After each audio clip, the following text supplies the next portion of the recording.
teman-teman, kembali lagi bersama saya di channel Mr. Hodut yang membahas tentang kuliner, travel, and hobi.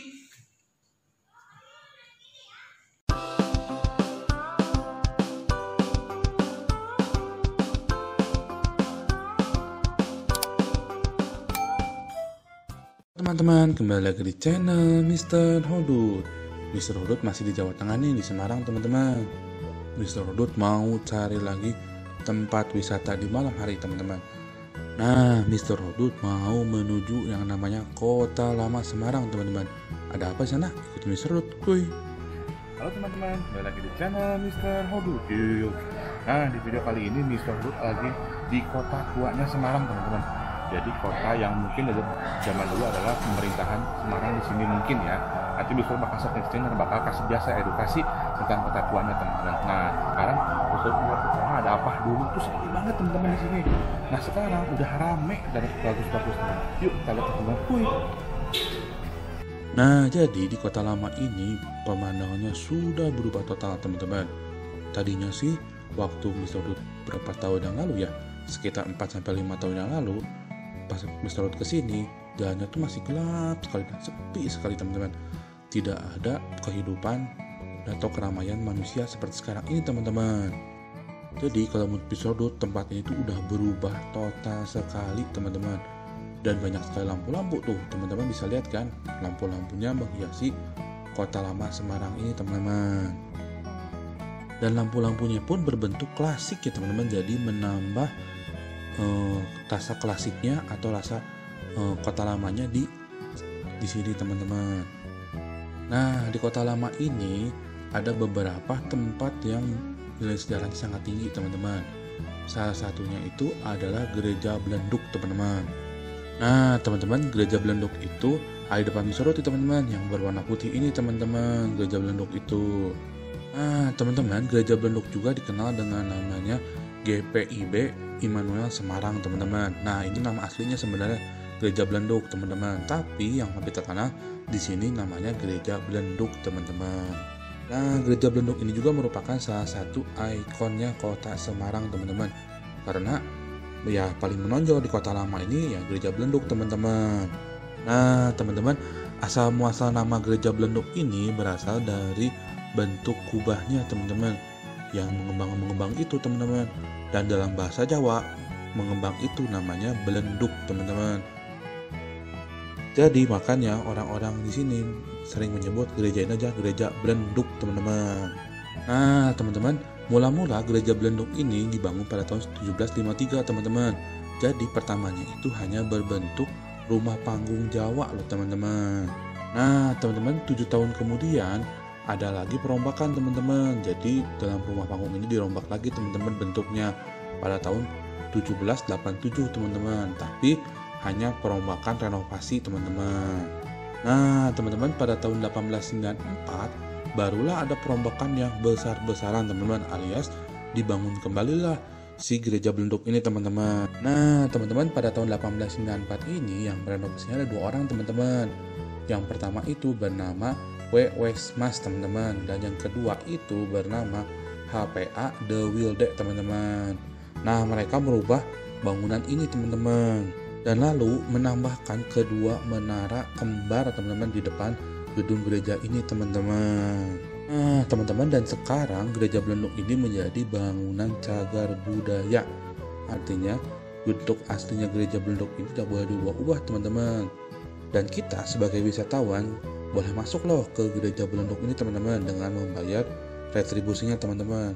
Tapi Mr. Hodut nggak masuk ke dalamnya teman-teman karena udah malam teman-teman. Nah di sebelahnya itu ada Taman Sri Gunting teman-teman. Ya tamannya taman biasa sih teman-teman, tapi banyak pepohonan rindang. Jadi kalau siang hari sih kayaknya nggak akan terlalu panas teman-teman di bawah pohon ini teman-teman, karena kan sejuk teman-teman di bawah pohon. Nah teman-teman, gedung yang ada di depan Mr. Hodut adalah salah satu gedung yang menjadi ikonik kota lama juga nih teman-teman. Namanya Gedung Marba teman-teman.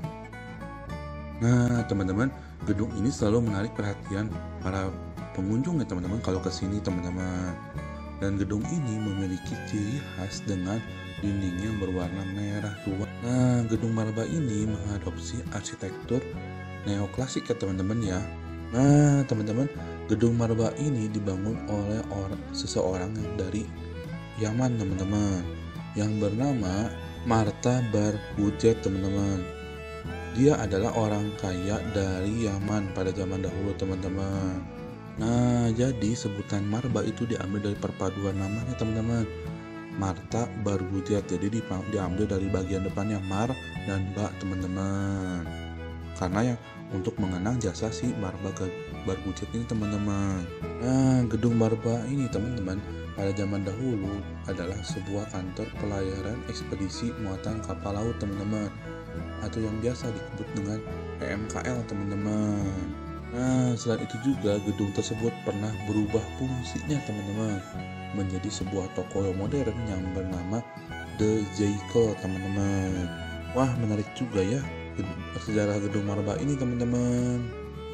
Nah, teman-teman, jadi kota lamanya udah banyak sekali berubah ya, teman-teman.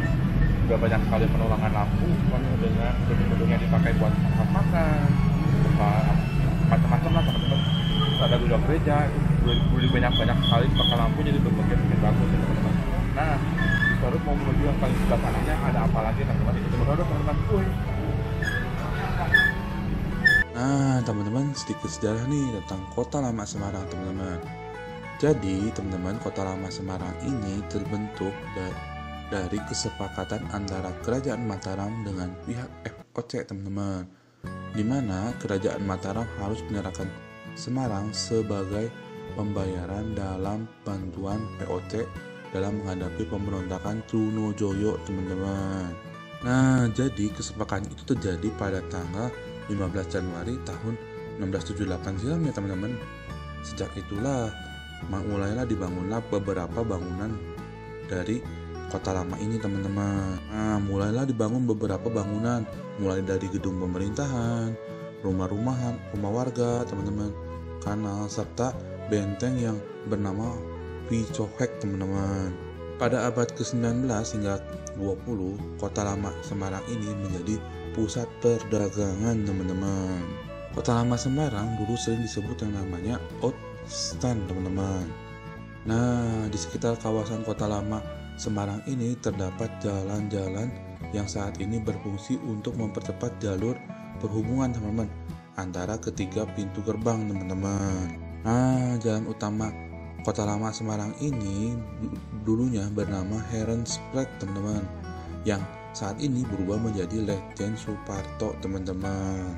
Nah, jadi karena Kota Lama ini kental dengan sejarahnya, jadi pemerintah Semarang tidak mungkin nih, teman-teman, untuk merubah Kota Lama Semarang ini, teman-teman, karena mengingat inilah awal mulanya perdagangan dan pemerintahan Kota Semarang, teman-teman. Nah, saat ini ada beberapa bangunan yang masih berdiri kekar, teman-teman, di Kota Lama Semarang ini, teman-teman. Salah satunya adalah gedung bekas The Java Square Bank, teman-teman, yang saat ini berubah fungsi menjadi Semarang Creative Gallery, teman-teman. Lalu yang kedua adalah gedung kantor pengadilan pemerintahan Belanda, teman-teman, yang pernah menjadi rumah dinas pendeta Gereja Immanuel dan pada tahun 2006 menjadi rumah makan mewah bergaya Sunda, teman-teman, di sini. Nah, selanjutnya lagi ada gedung Marba, teman-teman, yang tadi udah disebutin sama Serodut. Selanjutnya juga ada gedung Spiegel, teman-teman, yang saat ini digunakan untuk bar dan bistro, teman-teman. Lalu ada gedung Van Rock, teman-teman, yang saat ini menjadi Dream Museum Zone, teman-teman. Selanjutnya ada gedung Marabunta yang menjadi gedung serbaguna, teman-teman. Dahulunya bernama Stadskoburg, teman-teman, yang merupakan gedung komedi, teman-teman. Nah, selanjutnya ada gedung keuangan Papak yang dahulunya merupakan gedung balai kota, teman-teman. Nah, ada juga Gajah Blenduk, teman-teman, yang dibangun pada abad ke-18 dan masih berfungsi hingga saat ini menjadi sebagai gereja, teman-teman. Nah, selanjutnya adalah Jembatan Berok, teman-teman. Jembatan Berok ini posisinya ada di ujung jalan Kota Lama ini, teman-teman, yang dibangun pada abad 17 dan masih berfungsi sebagai jembatan yang kokoh pada saat ini, teman-teman. Nah, itu sih teman-teman gedung-gedung yang masih berfungsi dan yang masih dialihkan fungsinya teman-teman sampai sekarang saat ini teman-teman. Wah, jadi Kota Lama Semarang ini penuh dengan sejarahnya ya teman-teman ya. Dan kita harus juga menjaga dan melestarikan kalau main ke Kota Lama Semarang ini teman-teman. Jangan merusak ya teman-teman. Nah teman-teman, jadi ini kota lamanya tuh udah bener-bener keren teman-teman ya. Kalau mau ke Solo, jadi berapa tahun ke belakang kita selalu pernah kesini masih jelek teman-teman. Nah sekarang udah keren teman-teman, pemerintah udah buat cantik kota lamanya teman-teman. Nah sekarang Solo mau kemana lagi? Kita ikutin lagi Solo teman-teman di next video. Solo bakal ada tempat yang asik-asik lagi. Oke teman-teman, jangan lupa di like, di komen, subscribe ya teman-teman. Dadah teman-teman.